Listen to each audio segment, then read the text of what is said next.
If you are a business owner, public figure, or in high level of leadership, and you want to curate an abundant, balanced life by uncovering the blocks that stand in your way and tune into your own wisdom, you are in the right place. In this podcast, we talk about personal and professional tools and strategies so that you can elevate your potential, expand your impact, and enjoy your life. I'm your host, Angela Williams. I'm a licensed therapist, coach, guide, speaker, educator, avid beachgoer, and I've helped thousands of clients achieve personal growth and transformation. Let's dive in.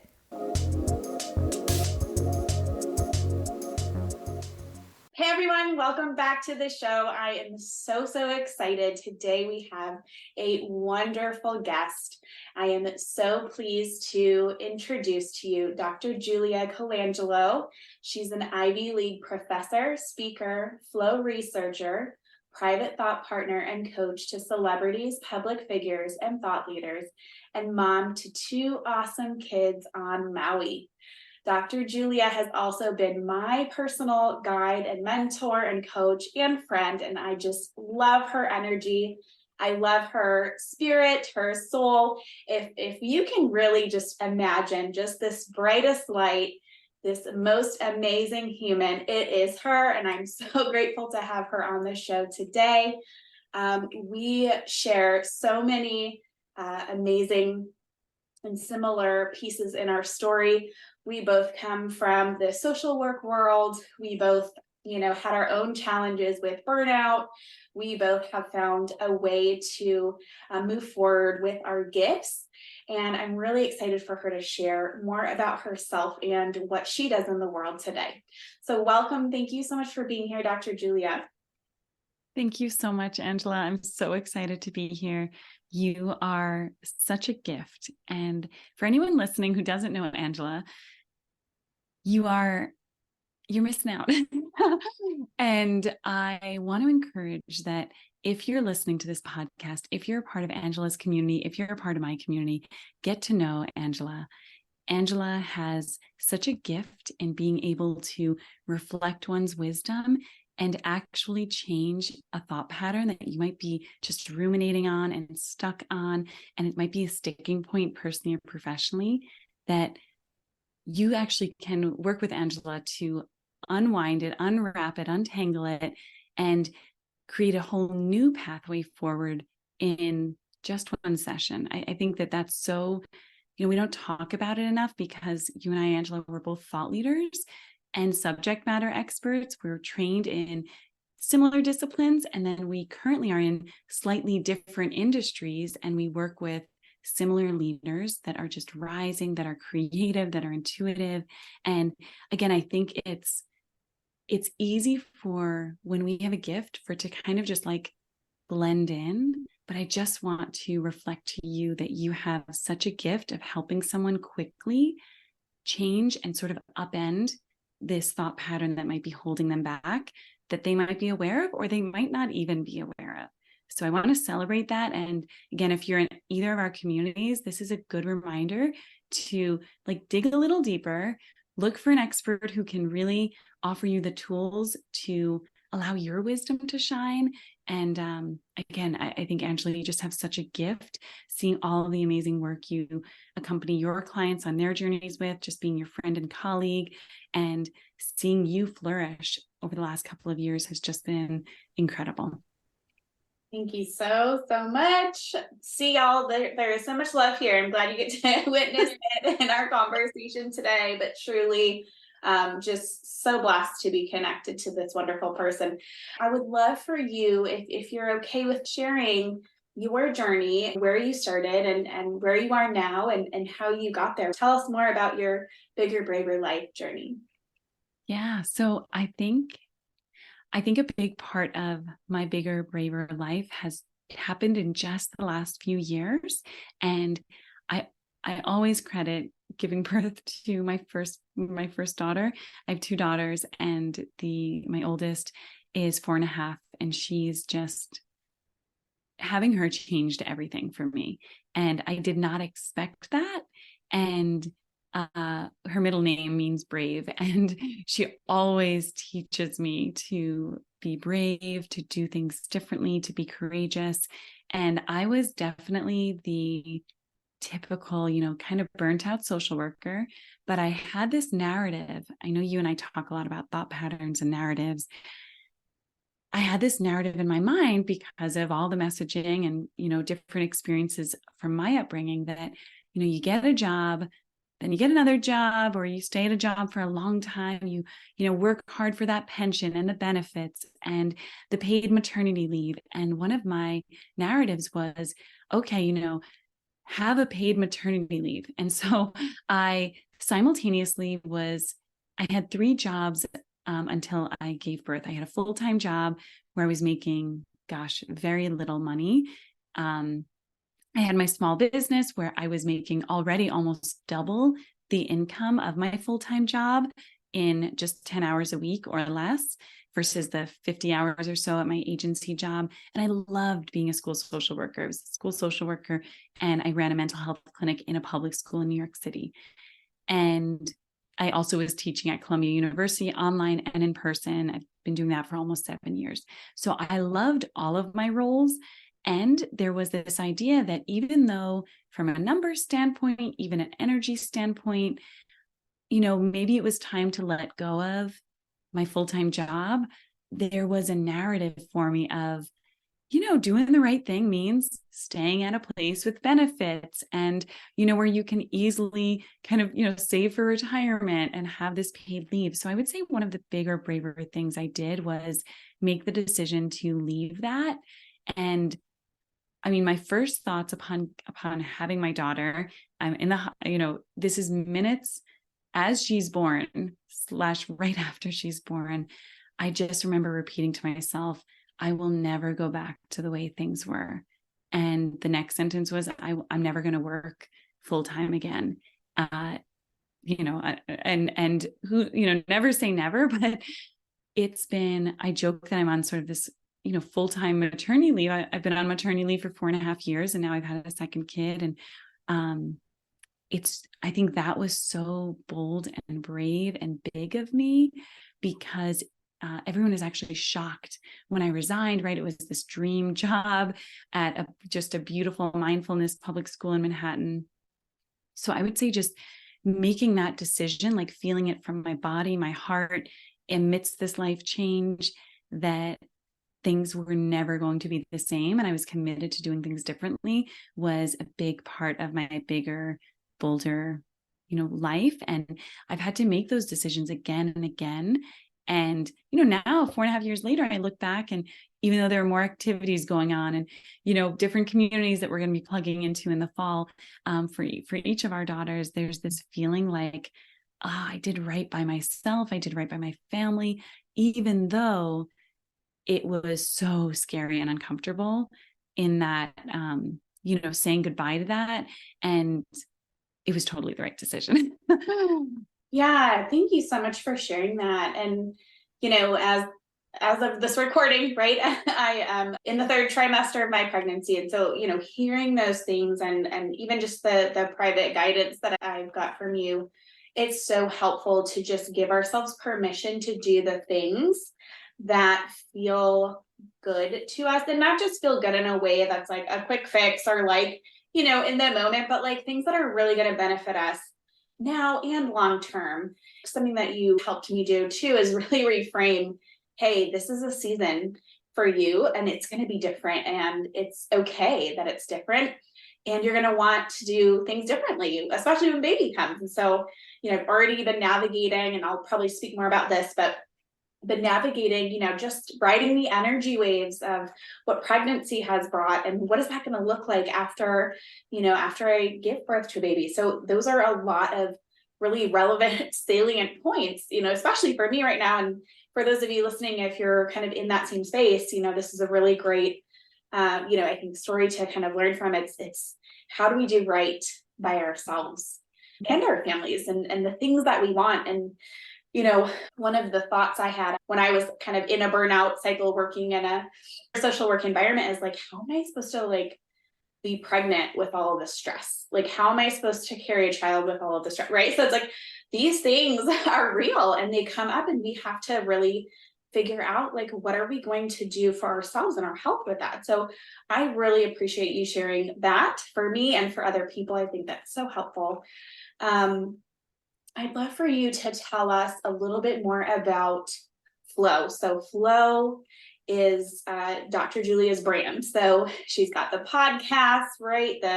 A lot of her work, her research, all focused on flow. So how did you get to that subject as you were moving along in your journey? Yeah, it's such a great question. And I can obviously nerd out on flow all day, every day. One thing that you said that I just want to touch on first is when you have, just a big heart, it's hard when you're at these crossroads and you have to make the hard decision. I procrastinated making that call to resign until, there were a couple of elements. I was fearful that I wouldn't get my paid maternity leave if I resigned early, right? I just was so terrified of this system that I was a part of, not doing right, because that had sort of been one of the subtle patterns I had witnessed for others. And so there was a lot of fear because I also just didn't want to disappoint people that I cared about, my clients. And as a therapist, your client therapist relationship is extremely boundaried, but it doesn't mean that it doesn't have so much heart and care in it. Angela and I both just, really care and respect our clients, their families, their autonomy, and to be again, a thought partner, a therapist, a coach in someone's journey at any point in their lives, it's because we have a big heart. And I had to have that sort of discussion with myself about, I don't want to offend anyone with this decision. And I need to do the bold thing of saying, my heart needs to be fully with this baby that I am learning how to care for in this season. So it was just like very multifaceted. And there were so many inner back and forths about, but I love I love being able to support as a therapist, run social skills groups and be a family therapist, to 50 families in Manhattan and provide a great level of support.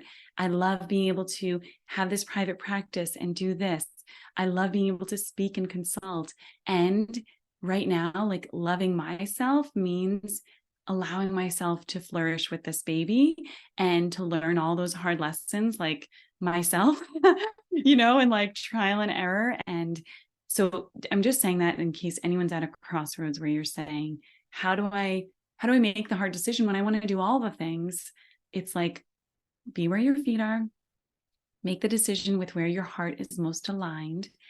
Certainly you can connect with Angela, who will help with that thought process rewiring in a session or less. And just like honor that it's okay. This is a season, and the middle path is always that sort of like compromise of, okay, for right now, this is where my energy is being devoted. And I like that, even if I like that just 51% more, knowing that there is no actual way as humans to make everyone comfortable and happy all the time. Because that's not how it works. So I will answer your question next. Fine. I just want to echo, I really had a lot of similar thoughts and feelings as I was making my own decision to go into full-time private practice. With my previous job, it was like, am I going to let people down? Right? Like, there was just a lot there, and that's normal. I just want to normalize that for folks too. Like, it's normal to have those thoughts and feelings, especially if you have a big heart, especially if you're in a field or an industry that's what we do. We give and we love and we care. It's normal, and it's okay to choose yourself, giving yourself permission to choose what's best for you. But that's all stuff we can work on, like you said, together, because it can be challenging to do that by yourself. And having accountability, I think, is so much of the thought partnership, coaching, and guidance that each of us in our own areas of expertise provide, is saying, we kind of like centered ourselves with this decision. Let's ride that wave. Let's see where we are by the next session. Or, Voxer me something, text me an update on where you're at. If you're feeling uneasy, we might just want to make a slight adjustment in your identified path or in the wording of something, or how you're feeling, or what you're not interested in doing. And I think that that accountability and partnership is something that, as trained therapists who also offer coaching, thought partnership, and guidance, each of us are able to really hold that space with dignity and confidentiality, which I really value, right? That's the sort of leader that I'm always hiring, is someone who's more discreet, who really can stand with me and reflect back that wisdom, based on whatever we're moving through. So wanted to just point that out. I agree. And I'm just going to say too, I love hiring coaches who come from the therapy world, because, we have a similar understanding and training. We value confidentiality very highly. We, are trained to create, and we appreciate creating that safe space and creating that psychological safety for our clients in a therapy space or a coaching space. So yeah, that's something that I look for too when I look for guides and mentors, is, do you have the background to know how to fully, support? So I love that.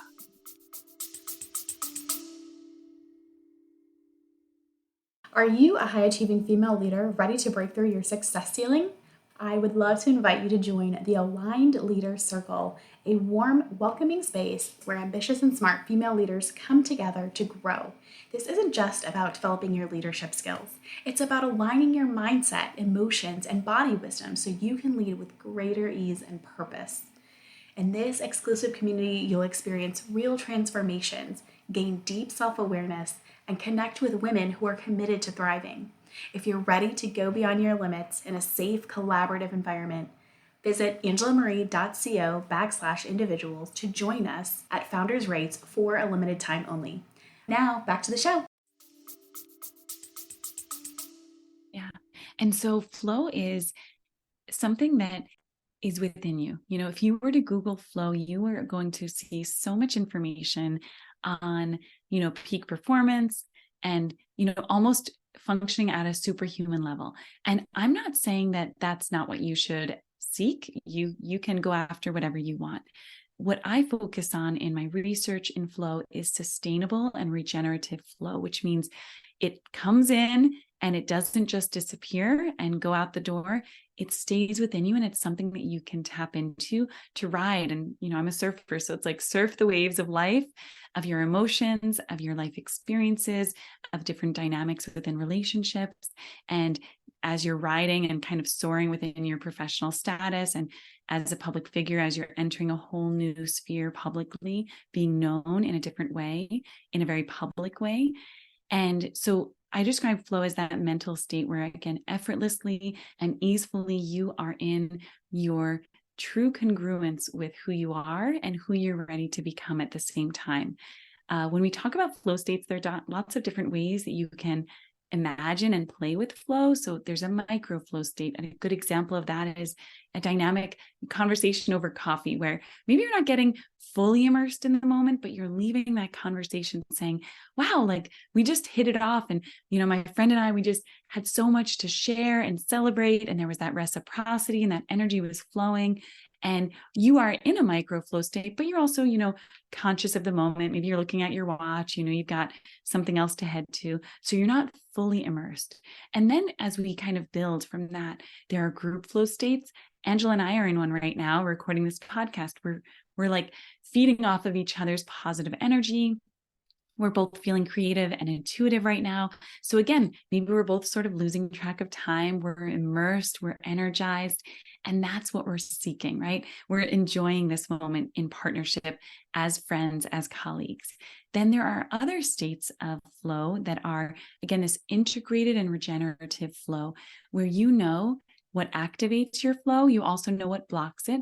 Some common flow activators are, being immersed in nature, moving your body, even if it's just simply, again, stretching your fingers out in front of you or moving your hands above you, something so simple where you are just really activating a new way of connection to your body. Another flow activator for many of us is just activating the senses. So having a super flavorful smoothie or doing something active in your environment where you're just learning something new. A flow blocker is often, for many of us, scrolling social media, endless watching and consuming instead of creating. I definitely consume. I'm one of these like midnight and beyond consumers. So it's like after my flow, after I've helped my clients, after I've showed up to support others, after I've tucked the kids into bed, then I'll scroll a bit, then I'll post a bit, or I'll schedule things out for the next day, right? But it's in those pockets where I'm not actually missing out on life because I'm so attuned to not wanting to block my flow state.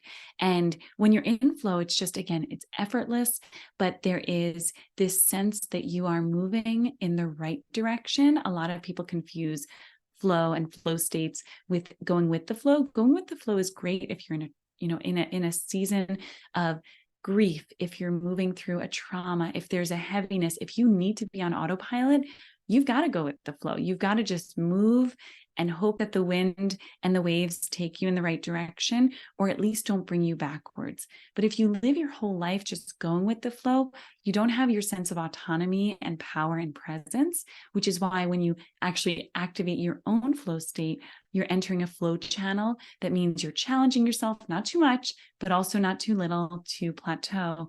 And you're doing this with intention. And what I love most about flow is that once you find your flow, no one else can take it from you or replicate it.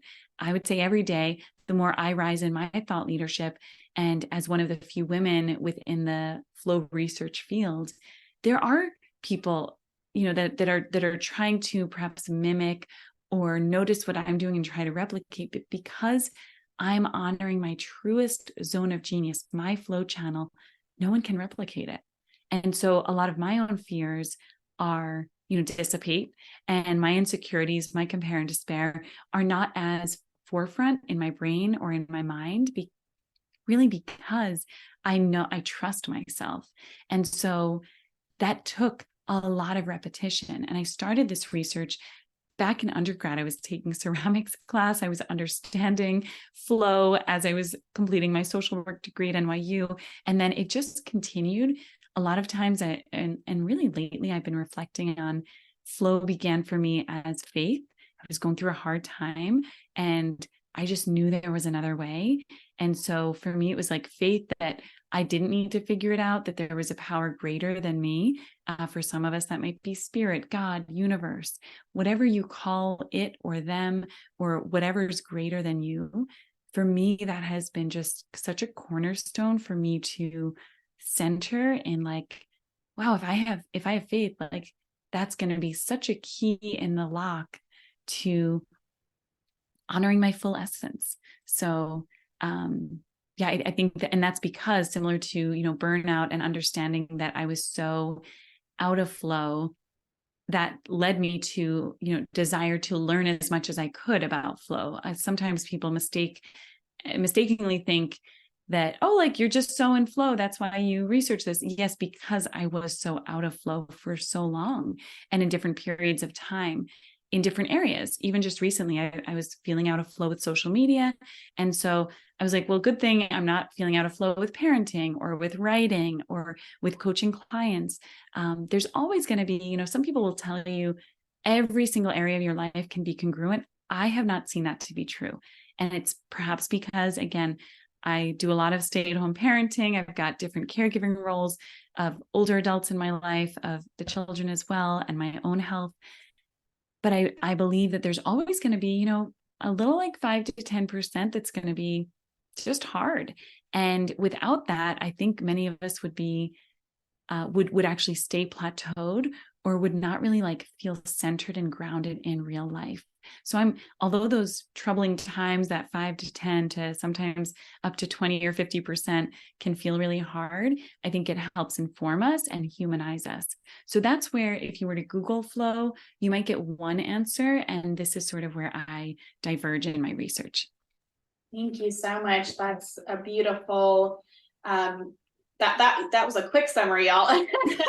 The amazingness. There is more of her research.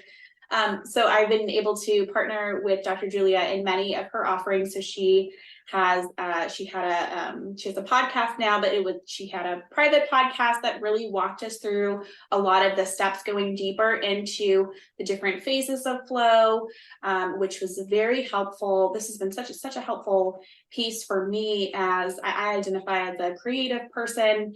I identify, right, as a business owner. And so for me, being that leader, tapping into flow is so important. And so we've been able to do group retreats, one-on-one coaching, just so many different pieces. There's a workshop that she does called 100 Days of Flow, and I've attended that twice now.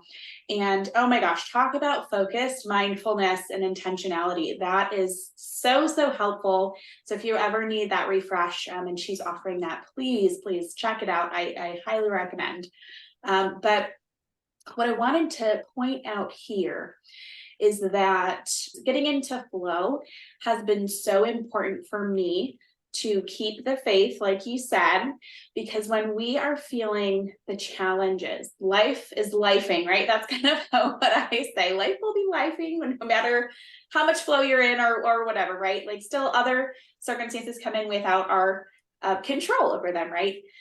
It really helps to get in touch with ourselves and our innate gifts and skills, and give us that direction to move forward in. And it's been so helpful for me when I've felt stuck in certain times, especially in my business, because I think if you're a business owner, and you can really relate to this, I'm sure, because almost every business owner I've ever talked to has related to this, but there are seasons, times of the year, times of our business where we do feel stuck, where we do feel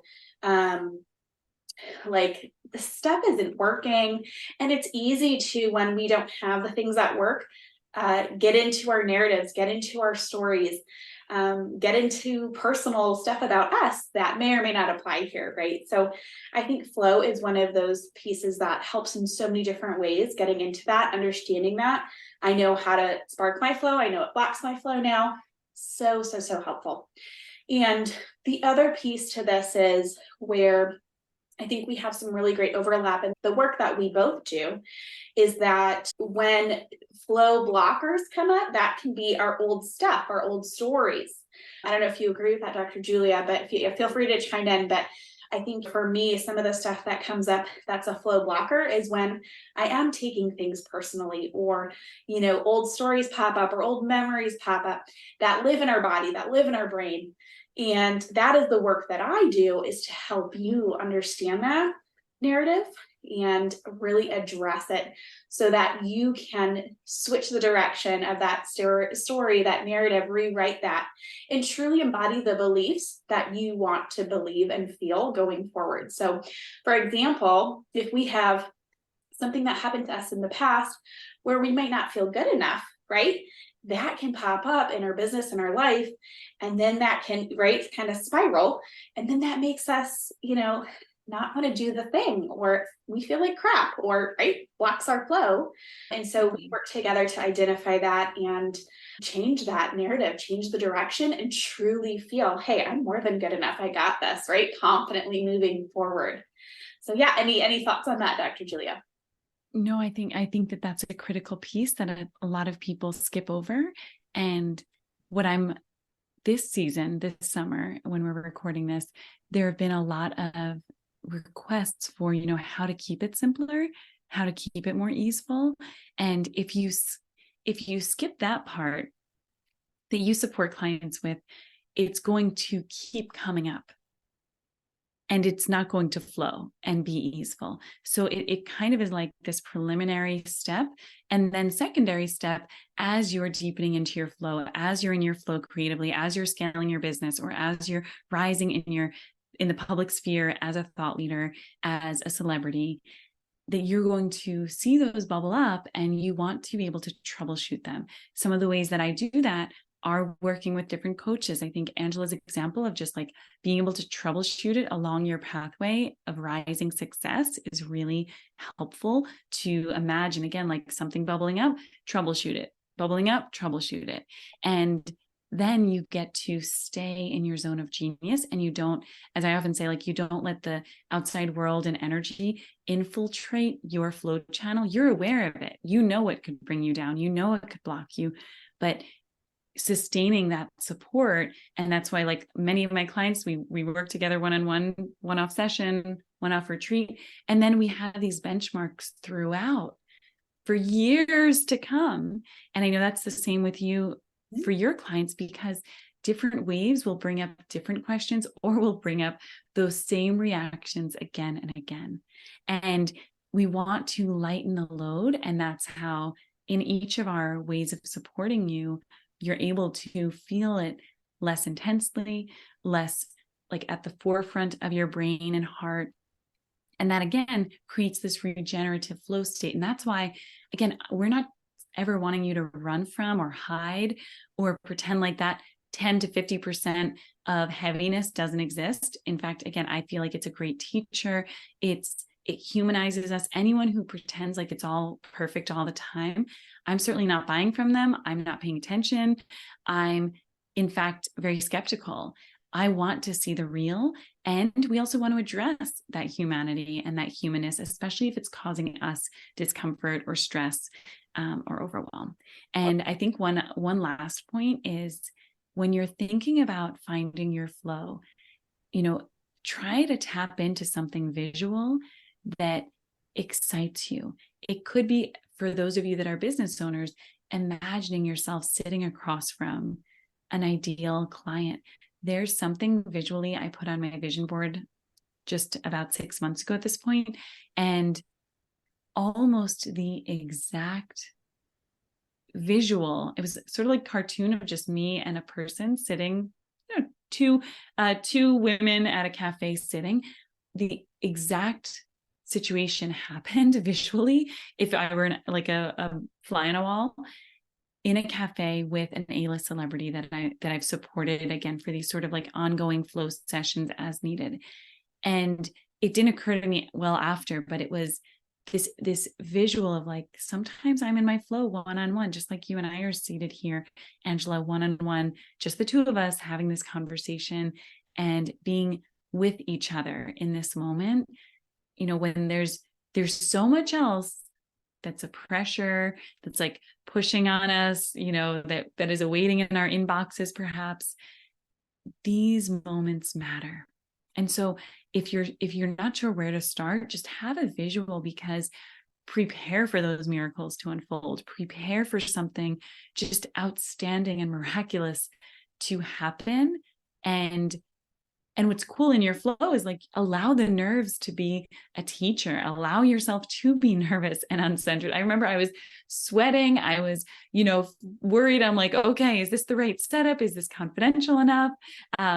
And then we met, and it was just the most amazing flow session. And then from there, we had an awesome dynamic mini retreat. So, and never did I expect that necessarily, but I prepared for it by practicing and embodying my flow state, even if it was just in conversation with myself, my journal, with God. And I don't know, it's just, that's a great way to start, and to also come back to trusting yourself and finding your flow. Yes, thank you so much. So mindful, intentional. I love that. That's, again, hallmarks of both the work that we do. Thank you so much for being here. Can you tell folks really quick how to connect with you? Yeah. So you can check me out on the Flow podcast. It's anywhere that you listen to podcasts. You can join. We have a new newsletter. We've called all of our newsletters under the Flow memo, but it's called The Wave. And I share once or twice a week different tips, advice, and strategies to just, again, center you in your flow. It's where I share about different invitations, workshops, and events. And if you're interested in coaching or coming over to Maui for a one-on-one retreat or booking something online, everything is confidential and discreet. And so you can reach out, support@drjuliacolangelo.com. That's a private inbox that I can personally reach out with you, and we can coordinate flowing together by the sea, by the ocean, or again, online anytime. And I just want to thank you, Angela, and I want to celebrate you. You are brilliant, you are kind, and your clients are so blessed to have you as their thought partner and guide. The work you do is outstanding. So thank you so much for having me. Thank you so much for the kind words. I would echo the same to you, and I appreciate you, and we will catch you all in the next episode. If you're enjoying the Bigger Braver Life show, make sure to subscribe and leave a review so this show gets to more leaders like you. I also invite you to join the weekly newsletter fusing brain science, intuitive-based tools, tips, and strategies for you to elevate your potential, expand your impact, and enjoy your life. Get started at angelamarie.co.